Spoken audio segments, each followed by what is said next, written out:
Anda adalah kepala sekolah di SMA Tunas Gemilang.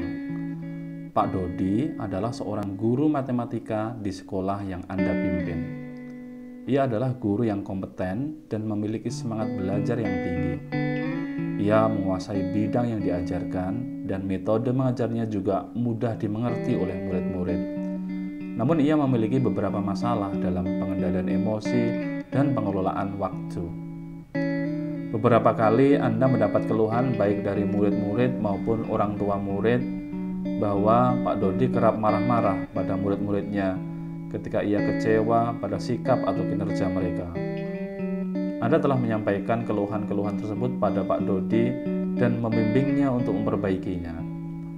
Pak Dodi juga kerap kali terlambat dalam menyelesaikan tanggung jawabnya, seperti membuat rencana pelaksana pembelajaran, membuat soal ujian, dan juga mengisi nilai rapot siswa.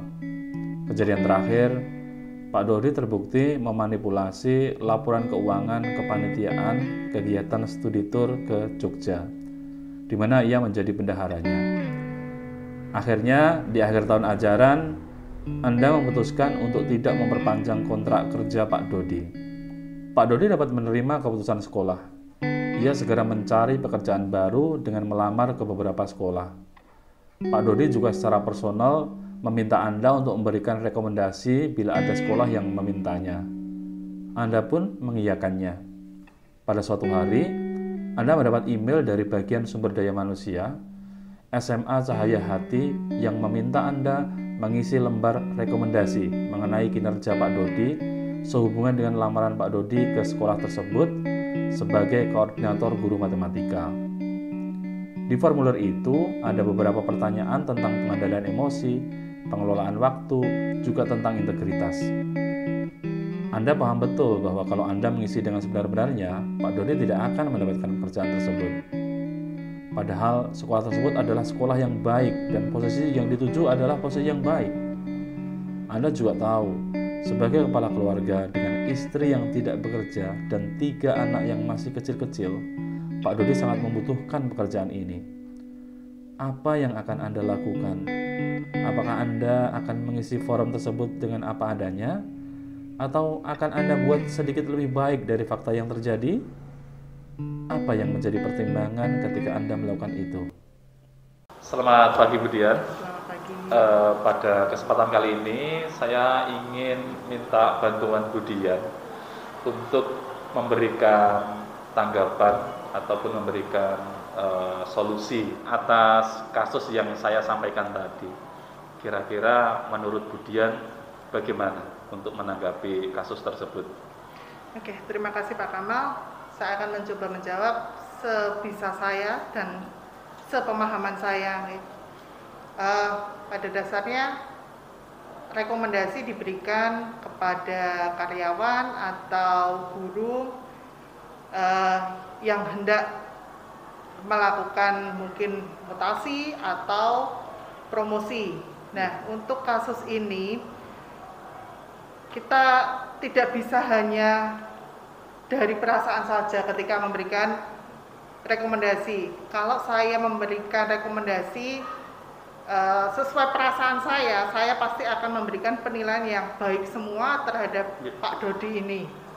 Ya, tapi saya yakin kalau saya menggunakan perasaan, saya memberikan penilaian yang baik semuanya, hasilnya tidak akan efektif.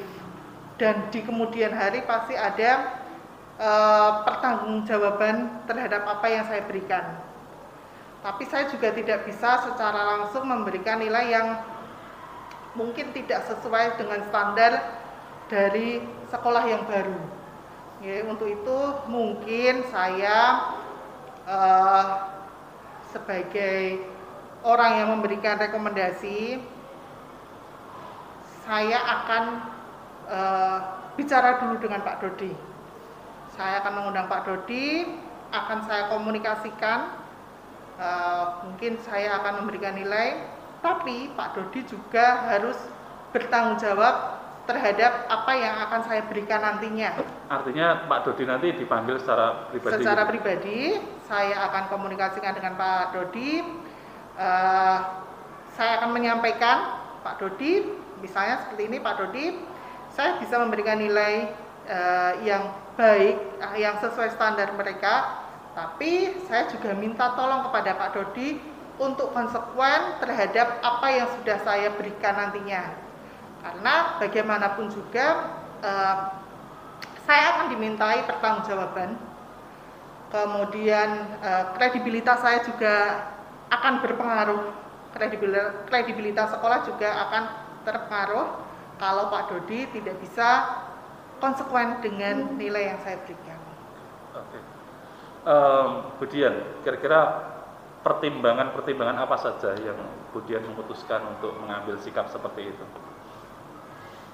Oke, Pak Dodi sebagai kepala keluarga, pastinya beliau bertanggung jawab terhadap keluarganya, putra-putranya juga masih kecil, ya, secara ekonomi punya tanggung jawab, begitu juga secara sosial, ya, beliau. Dan sebelumnya beliau juga adalah guru yang baik ketika memberikan materi, ketika memberikan pelajaran, beliau sesuai dengan kriteria guru yang baik, kriteria guru yang bisa dipahami siswa. Berarti kalau boleh saya simpulkan dari pendapat Bu Dian tadi, intinya Bu Dian itu tidak serta-merta memberikan rekomendasi semuanya baik seperti itu, ya, tapi harus ada catatan gitu, ya. Harus ada catatan. Ya, dengan cara memanggil secara pribadi kepada Pak Dodi agar Pak Dodi itu konsekuen terhadap apa yang beliau lakukan ke depannya, seperti itu. Terima kasih Bu Dian, selama ini sudah membantu. Nanti akan saya jadikan evaluasi untuk ke depannya. Terima kasih ya Bu Dian. Kembali.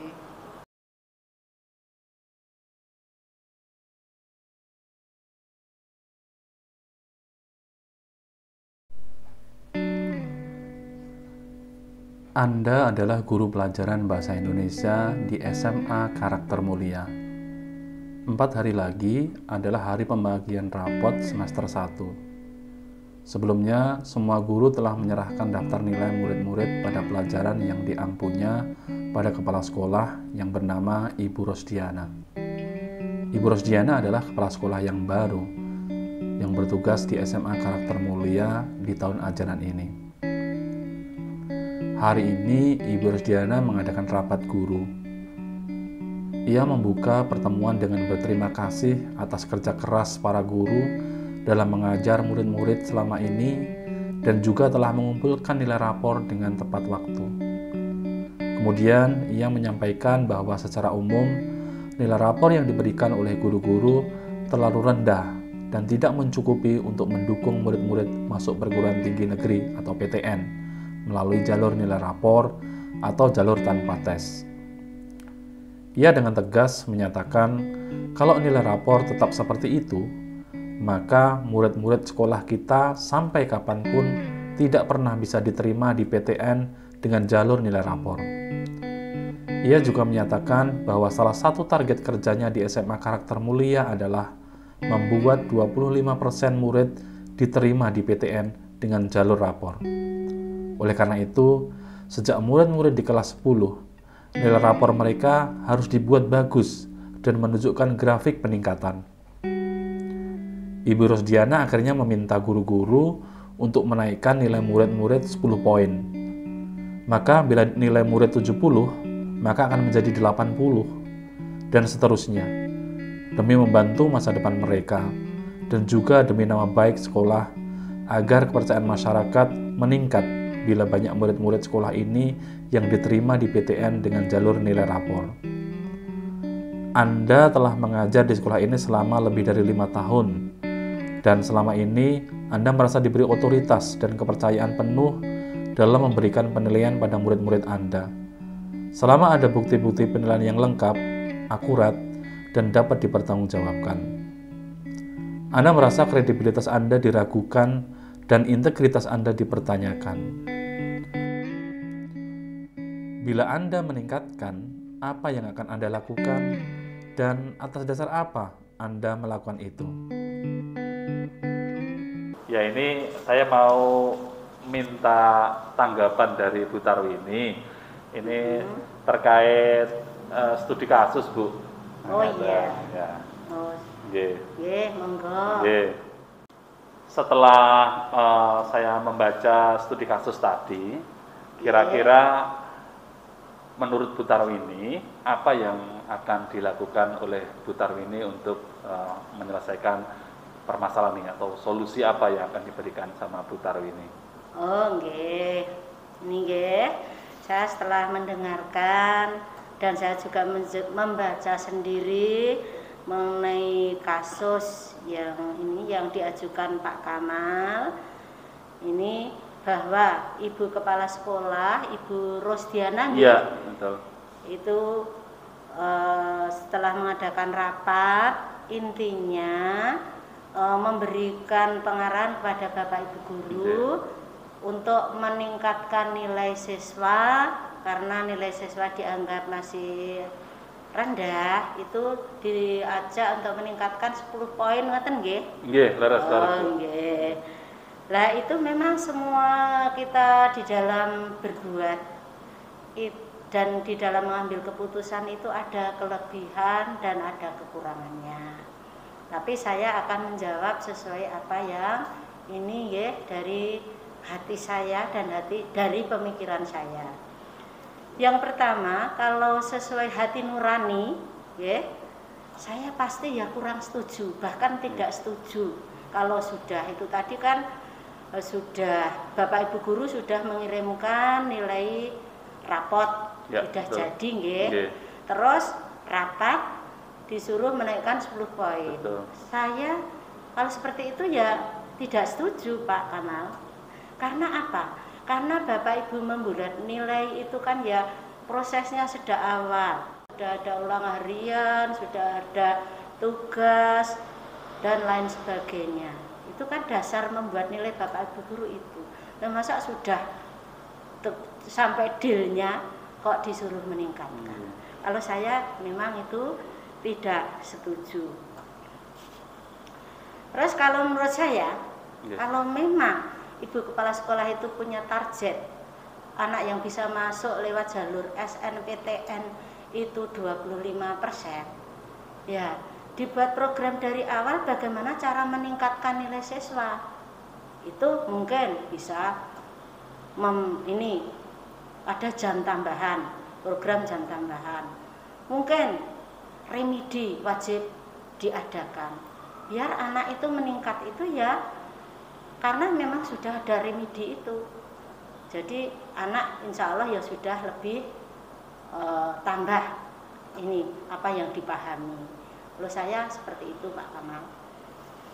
Terus yang kedua, kita itu memang sebagai guru itu memang harus loyal pada pimpinan. Tapi loyal kan tidak harus yang seperti itu, nggih, tidak mutlak kalau menurut saya.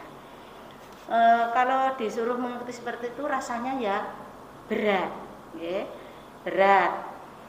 Dan ini ya Pak, yang saya ketahui itu untuk masuk ke perguruan tinggi itu tidak nilai misalnya sama-sama nilai 92 misalnya atau nilai 90. Di sekolah A dan sekolah D itu kalau bobot yang dari itu loh Pak, lembaga yang untuk penerimaan perguruan tinggi itu loh. Oh iya. Itu tidak diberlakukan sama kok.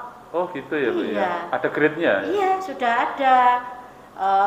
Itu saya sudah juga itu buka di sosmed, itu sudah ada sekolah yang masuk ini urutan se-Indonesia itu sampai nomor 60 atau nomor 70 itu mana-mana itu sudah ada. Jadi mungkin anak nilai tinggi di SMA A dan nilai tinggi di SMA D sama-sama nilainya itu untuk bobot untuk masuk jalur SNPTN itu lain Ya. dan itu juga dipengaruhi juga oleh KKM. KKM. Jadi di dalam menentukan KKM itu juga harus dilihat kemampuan siswa pada umumnya itu ya sudah ada ini cara-cara menentukan KKM ya sudah harus betul-betul sesuai prosedur di dalam menentukan KKM itu. Dan jadi misalnya KKM 7 dan KKM 7,5 sama-sama nilai 90 itu lain bobotnya. Itu sudah diperhatikan dari lembaga penerimaan perguruan tinggi tersebut. Kalau SNPTN kan tidak perguruan tinggi yang ini nggih mengadakan seleksi, tapi sudah ada lembaga tersendiri. Begitu Pak Kamal. Oh iya iya. Terima kasih Bu atas pendapatnya, atas solusi yang panjenengan sampaikan. Kalau boleh saya simpulkan, intinya Bu Tarwini memberikan pendapat bahwa kalau menurut dari Ibu Kepala Rosdiana tadi, untuk menaikkan nilai itu kurang setuju ya Bu?